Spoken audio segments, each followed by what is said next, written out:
হ্যাক্সির জবাব দেওয়ার জন্য কি ভাড়া করলেন? নৌকা 2 দিরহামে। স্বপ্নের মাধ্যমে দেখলেন ইন্না আবা দাউদা কদ ইস্তারাল জান্নাতা বিদিরহামাইনি, হে আবু দাউদ তুমি 2 দিরহামে জান্নাত কিনে দিয়েছো।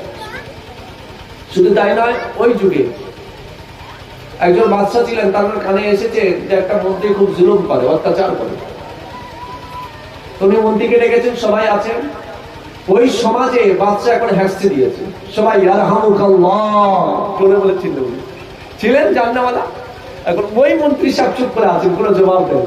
বাদশা তো রেগে লাল হয়ে, আরে আমার এতজন জবাব দিলেন হ্যাক্সি, আর এতজন তুমি একা কেন জবাব দিলেন? তাকে জিজ্ঞাসা করেছেন। তা মন্ত্রী সাহেব বলছে, বাদশা জাহাপানা আপনি হ্যাক্সি দিয়েছেন কিন্তু তা আলহামদুলিল্লাহ বলেন। আর ইয়ারহামুকাল্লাহ বলতে হয়, হ্যাক্সি দেনেওয়ালা যখন আলহামদুলিল্লাহ বলবে সেটা শুনে দিতে হবে।